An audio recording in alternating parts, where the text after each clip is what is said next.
Welcome, everybody, back to the School Leadership Show. With me, as always, is co-host Jen David Lang. Hi, Jen.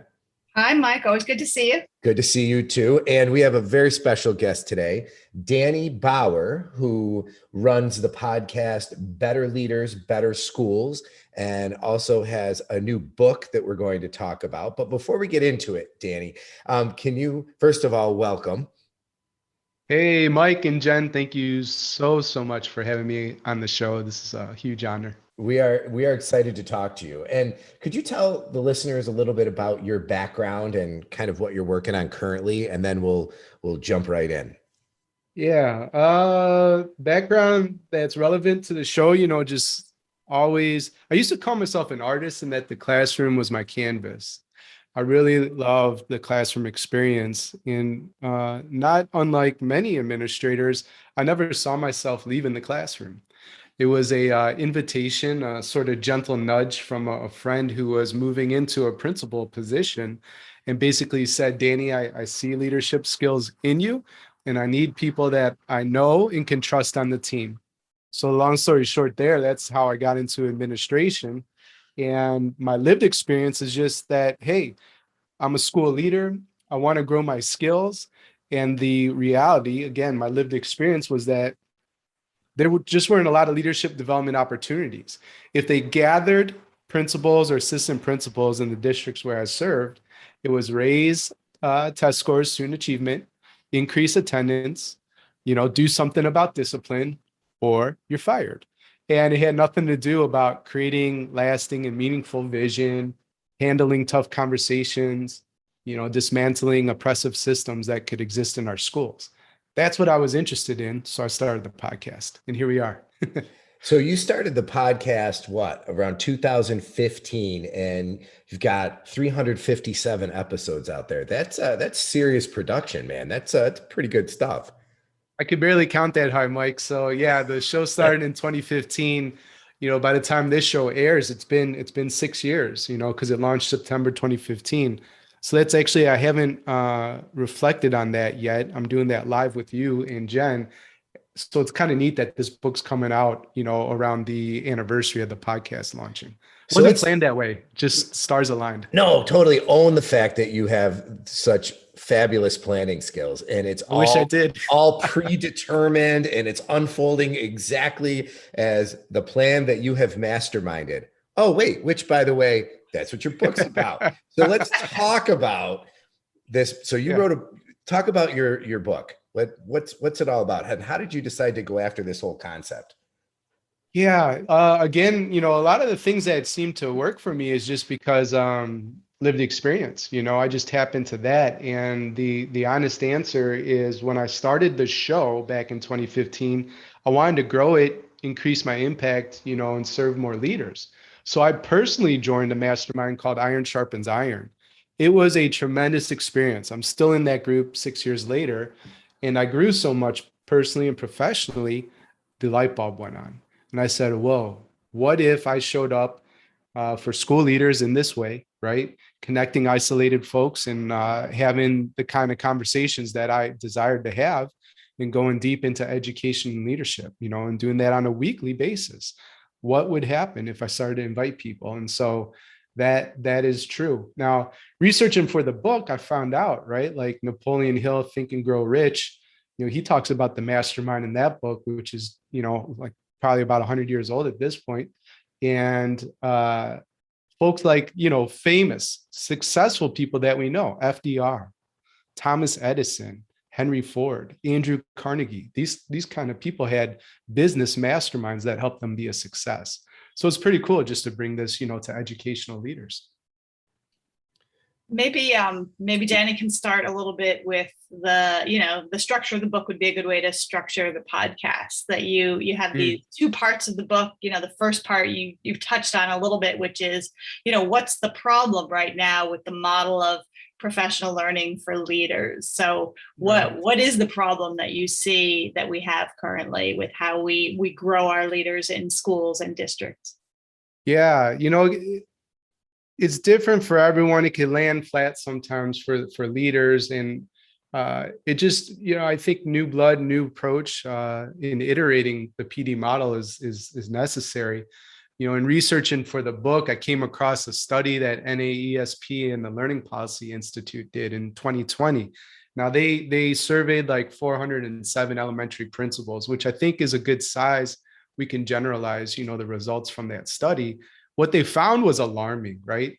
Listen to this: 32% of those principals surveyed shared leadership practices with their peers 3 or more times in the past 2 years. 23% of those principals had access to a mentor or coach in the past 2 years. And if those principals served in a high poverty school district, only 10% of those principals had access to a mentor or coach. And then finally, 56% of those surveyed participated in a PLC 3 or more times in the past 2 years. That's just not, it's not going to cut it, right? And if you think about health professionals, you're going to go to a doctor who had to take care of a need that you had within your body, or the dentist maybe had a tooth issue, and you found out that this person who's going to work on your body only met with his or her peers a handful of times in the last 2 years. Are you still going there? No, but this is the reality of school leadership. I think that's crazy. And I want to show up and provide a solution for that. Well, and I think, go ahead, Jen. I was just going to say, yeah, I mean, it seems like, schools are supposed to be learning places, right? And we emphasize the learning for students and for teachers, but the buck does seem to stop with the leader, that the leader is not also modeling that and engaging that. So you are finding a solution for that. And it's if the leader, as you wrote in your book, is the one who has, according to research, a tremendous amount of impact on students' well-being and achievement, then why are we not focusing on the professional learning of the leader? It just doesn't make sense. Wait, so you're saying there's something in education that doesn't make sense, Jen? Only one thing. Just one thing. That's the only thing. But I think you nailed it, Danny. I mean, we are, the system is stacked against us to begin with, right? Because it's not like the other professions, attorneys, doctors who have requirements to maintain their licensure around professional learning. Like, it's gotten a little bit better, at least in the state of New York in recent times. But, I got certified in the early 2000s. I'm permanently certified as an administrator, and I don't ever have to do any PD ever again. Oh, you do, Mike. You do. I do, but to keep my certification. So I think this is definitely, you've definitely made a strong case for why this is important, and particularly the isolation piece you mentioned when we first started, especially, when you think of, you might be the only elementary school principal in your district, and you don't have any peers necessarily, or maybe, right, you're in a singleton role in a tiny district. And, talk about how that figured into your thinking around what you've been working on? I mean, podcast and book, really, right? Yeah. Well, the story there is, when I served in Chicago, I had this vision for bringing people together around like dinner and drinks and having the kind of conversations I would find interesting. And we had like 1 or 2 of those, and then they stopped. It was hard to gather people together. Chicago, like New York City, maybe it's the difficulty of navigating traffic, right, and getting somewhere, or finding childcare and all this kind of stuff. But what the crazy thing, and maybe the irony of it all, is when I exhausted my attempts there locally, where I knew people and had a network, and opened it up, the idea of masterminding together, to strangers I didn't yet know, and said worldwide, anybody's invited, then connecting became quite easy. And yeah, it just makes sense. I read a book years ago called The Enemies of Excellence by Greg Sacicoli, and that was his number one enemy, right? Just the idea of isolation. And we just, if you want to go fast, be alone, right? But if you want to go far, do it together. And I live by that. And my other motto, right, is everybody wins when a leader gets better. Everybody wins when Mike and Jen get better. And so it's just about connection for me. And I do want to say this too, right? Like, because Jen has a mastermind. So, and other people have them too, right? Like, so if it works for a listener and they'd like to work with me, great, right? But if maybe Jen's style is better serving for them, then join hers. That's great. Like, there's a thing I call a just cause I learned from Simon Sinek, and it's ultimately this mission or vision. It's bigger, it's aspirational. You'll never accomplish it, and you need to collaborate instead of compete. And so my just cause is to connect, grow, and mentor every school leader who wants to level up. But that's why I get excited to get on a show, provide value. I think I'm connecting, growing, and mentoring right now with you two. But I could also point people to Jen's mastermind and be super happy about it, because I know that I can't serve all school leaders, and I'm not the best to serve all school leaders. I'm just the right guy for the right person who thinks there's a match. Well, we've got to point out that I started off in Danny's mastermind, and I'm coming back, Danny, because and I learned a tremendous amount. And we'll get to the second part of the book where you tell the listeners a little bit about what's involved. But this book is just peppered with amazing stories and anecdotes and book recommendations. So, talking about Danny, who, you connect with, this quote always blows my mind. I've heard you use it several times, which is, everybody listen to this: you are the average of the 5 people you spend the most time with. You're the average of the 5 people you spend the most time with. That everybody's now making lists, right? But yeah, this book has some wonderful quotes that really get you to think, some book recommendations, even some crazy footnotes. I don't know how many people usually read the footnotes, but like one of Danny's first footnotes in this book says, and I'm not going to spoil it, Danny, but it says, if you're the first person to read this and post a review, then something special is going to happen. So the book has a lot of it's very conversational, and there are great resources in the book.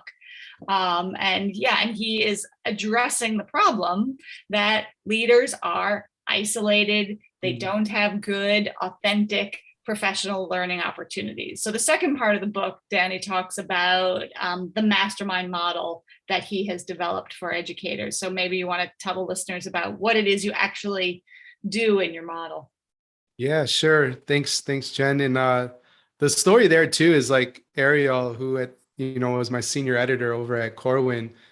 These weren't the words, but this is what I heard, which was the great content, terrible organization, right? Like the book sucks is what I heard. And you need to make it better. Nice. And I think that's one of the tough things, right? When you create stuff and you're out there just working, it like becomes second nature to you. And you have to really think deeply about why what you do works, and you have to kind of get over yourself. Here's another quote, since I know you all love quotes. So Derek Sivers says, "What's ordinary to you is extraordinary to me." And I want to share that with everybody listening, because oftentimes we discount and devalue like what we bring to the table. And even if it seems super normal, it actually could be paradigm shifting for the person hearing it for the first time. So the way I wrote a better book is I actually stopped writing the book, and I would go out into nature with my puppy Alba, and we would just take these long walks, and I had to figure out, why does it just work?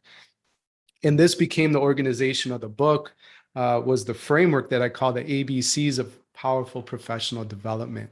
So in my view, when you integrate more authenticity, more belonging, and more challenge in a professional development experience, that leads to life and leadership transformation. And it just seemed to work. And I also wanted it to be catchy, right? We're educators. We talk about the ABCs, 1, 2, 3s. And maybe that will help spread the ideas of the book by word of mouth. But that was the framework, that I built. And then that becomes the second half, right? The chapters of the book. How do you do that? So happy to dive into any of those topics. But that's the high level, general organization of it all. Well, I want to zoom in on the B of the AB, the belonging. For two reasons. One, we're still in the middle of a pandemic, and I think it's such an important part of leaders feeling a sense of belonging. I mean, everybody, but particularly leaders during the pandemic. And also, you say in the book, that's one of your expertise areas, right? That you're really good at building culture, building a sense of belonging. So I'm wondering if you could do two things at once, both tell us about the belonging in the mastermind, but maybe give a tip for people out there if they want to create belonging in their leadership teams, or any superintendents out there want to create belonging for their principals. Yeah, thanks. Well, in my view, belonging is shared purpose, inclusive environment, and trust. So trust, I guess I'll try to make tips out of all these, but that's just consistently showing up and doing what you say you'll do. It's really that easy. And then giving it time. You erode that trust super fast when you start violating agreements that you make with people and saying, I'll do this and that by this date and don't show up. But that's quite easy. Inclusive environments, like unless you're living under a rock, you should know the importance of that, especially after George Floyd's murder, and as we explore race, and reckon with that as a country. So a resource and a tip that I would just like to offer the listener is a book called The Person You Mean to Be. We read that just a few months ago in the Mastermind, and the assertion is that we all believe we're good people, right? So that neighbor you can't stand, or that person with a different faith or different politics or whatever, and you just don't get them. All of us actually have hopes, dreams, desires, fears. We want to put food on the table for our kids, have shelter, etc. And most people believe themselves to be a good person. So how do you talk about difficult topics? And how do you create places that are more inclusive, especially when you do things that are kind of bad from time to time? So having a great discussion around that is one way to create inclusive environments. And then shared purpose, like I think sometimes, not sometimes, all the time, the leader is the greatest opportunity within the organization and also the biggest sort of challenge or bottleneck. And it's very easy to, again, back to the isolation, move fast. Here's what I believe is best for the organization. And you need to have voice and confidence as a leader. But if you do it all on your own, right, without checking in, interacting with your people and saying, this is how it is, you're going to step on toes and erode that shared purpose. And people will feel like it's us versus them versus, we. I could give a quick example from the Mastermind, Jen, you were a part of, because I was actually surprised. You'll remember this. In the school leader masterminds that I run, the facilitator role is rotated, and different people decide how they want to actually lead the meeting, because I believe everybody has these great, unique gifts and perspectives. And so if we have different people running the meetings, then there's going to be a layer of value added on top of it. Well, I approached the edupreneur group, right? So business leaders in the education industry saying, would you like to do this? And the answer was no. I'm like, what? Like, that totally surprised me, right? And I just thought everyone would be like, yeah, I totally want to lead. That was not the case for this group. And it would have been a big failure if I had treated that mastermind cohort like everybody else. But we did things differently based on the voice. So it's a small example, but hopefully a good example of what it means to create some shared purpose. Well, and I think I led that. Yeah. I think led I was that the one that said, I lead too much, lead it. But I can say that, from the very first mastermind session that I attended with Danny, he's very purposeful about creating community. And, it's interesting to me that it was the Corwin editor who had to tease out some of these structures from you, because your mastermind does feel very purposeful in all of these elements that you've chosen. Sorry, Mike, go ahead. I interrupted. Well, no, I was going to say, and it occurred to me as I was listening that the role of vulnerability in building belonging, trust, and fostering those relationships. You want to talk about that at all, Danny? Because it sounds like, that's a skill or an approach that you have just based on, the ability to look at a group and say, oh no, okay, maybe we're going to go this direction then, and have that sort of willingness to change. Yeah, that's a great question, Mike. In the importance of like authenticity and vulnerability can't be, overstated. I think there's a level of like cultural intelligence that you need to know. So would this work with every group, or like a quick example is it will answer the question. But for example, when I led in Chicago versus Houston, obviously very different cultures, right?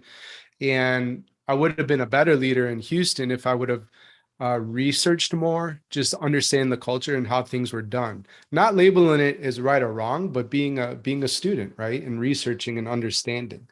And so, anyways, knowing that I lead leaders, and they've all chosen themselves. At least at this point with the masterminds we have, everybody's enrolled themselves. So nobody's being forced to be there. And I think that's something that works as well, because everybody's hungry, they want to grow. And in that kind of environment, uh, what what would be added if I was fake, right? Versus how much further could we go if I just show up and be real, you know? And so I'm willing to talk about all the successes, but also all the failures. Uh, and I hope people just experience me in that way. So it gives them permission to be just a little bit more real in the setting where they lead. My mentor, Aaron, who taught me masterminding, he said that people crave authenticity, right? And I am quite grateful that many people that give me feedback use that word when describing me. So if we're doing a keynote, right? If I visited you at your house and we're having dinner, or we're doing this podcast, this is just me. This is who I am, and I'm okay with that. So I think it can be an error sometimes, keeping stuff too divided, personal and private. But again, that cultural intelligence and understanding who you serve, there's a fine line there. You got to figure that out. But being real, like, people love that. So that's why I do want it. to add that it's also the structure you created. So, teachers can be authentic with each other because they're at the same level, right?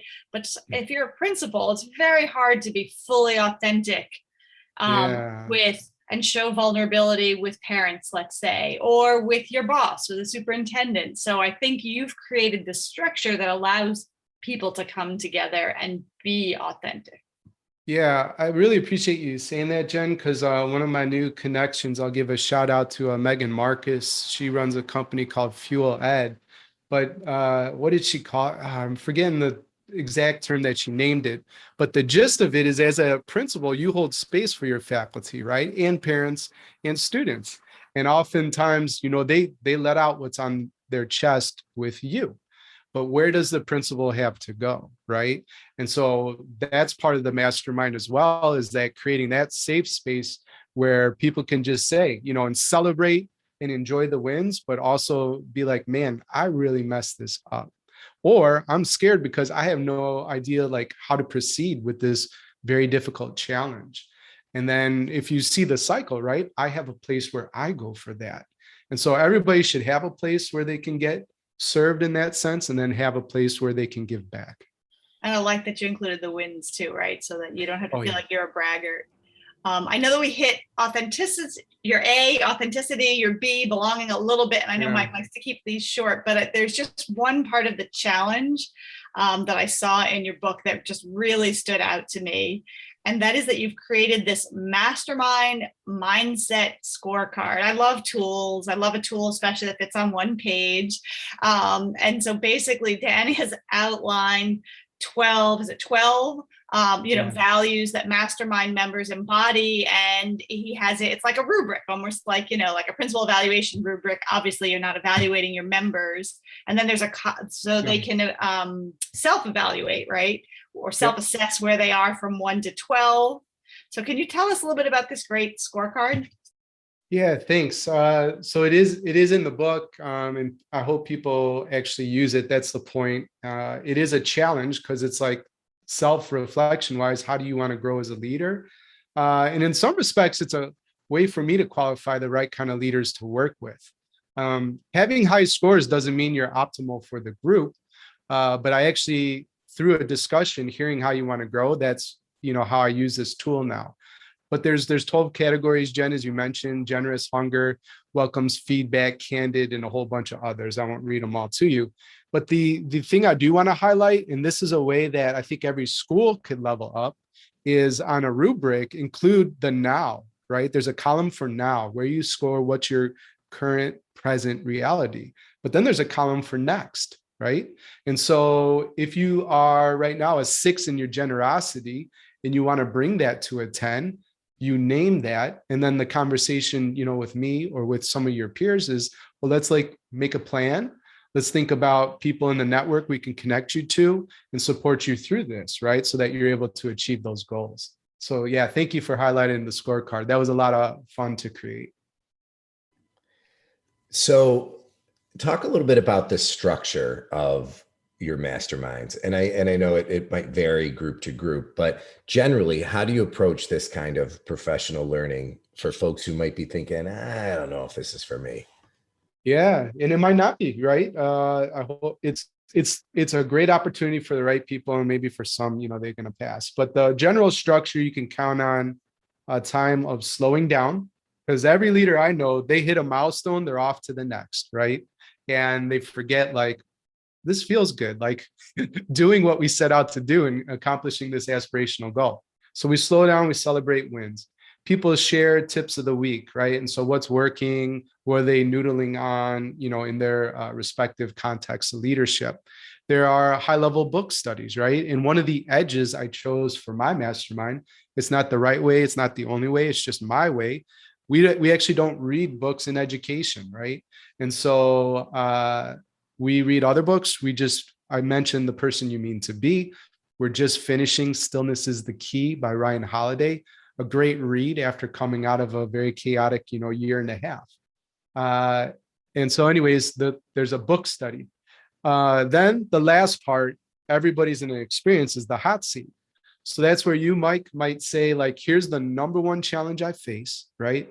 Here's the context of the situation. Here's how I think I'm going to approach it. What would you all do? And now imagine having a board of personal directors. A mastermind, at least the ones I run, close at 15. So anywhere between 3 to 15 people. We launch with 3 and we close at 15. And you get to hear stories of success and failure, lessons learned, clarifying questions, right? But you're going to walk away from that hot seat experience much more well-rounded, right? With a way better approach to whatever problem you were thinking about. And it feels generous when you're not on the hot seat to help somebody else out. Or if somebody else is on the hot seat, it's a reminder of things that should be on your to-do list thinking about. Or, wow, that really happens in schools. I had no idea. And now it's not a blind spot. So that's another, powerful aspect. Just hearing everybody's, stories, everybody's challenge. So I want to be respectful of your time. And the book is Mastermind, Unlocking Talent Within Every School Leader. And I'm looking on Amazon right now, and it says that it's projected to be released in October 12th. Is that right? Well, I hope they change the date. I mean, what we agreed on was September 28th. I haven't heard anything new, but I guess between September 28th and October 12th. There we go. All right. So I'll put a link to the book in the show notes, and also to your podcast, Wildly Successful, and really appreciate the time, Danny. And I think any school leader would be foolish not to surround him or herself with folks who can help them develop. And I think Masterminds is a great way. And like you said, it might not be for everybody, but I think finding the right person, the right group, you hit it. I mean, I think that's what's missing for so many folks. It's lonely out there at the top of Olympus. Yeah. And I think it's important to have peers. And you would be a great one of those 5 people to incorporate. So people should include you among their list of people who are inspirational and just positive and fun. Thank you. Thank you. All right. I was just gonna, last thing I wanted to say is just obviously go grab the book, but if you'd like to taste, get an appetizer before investing in the whole meal, if you go to betterleadersbetterschools.com/free chapter, you can get a sample chapter to check it out, and then hopefully buy the whole book. All right. Thanks, Danny. Thanks, Jen. Great conversation. Appreciate the time, and take care. Thank you. Good to see you, Danny. Yeah, thanks for the opportunity to share my story. Appreciate you both. Thanks for listening to this episode of the School Leadership Show, a podcast for aspiring and practicing school leaders. Send your comments, questions, and show ideas to me, Mike, at schoolleadershipshow.com. And please consider rating the podcast in iTunes and leaving a comment. And definitely pass the show along to your colleagues.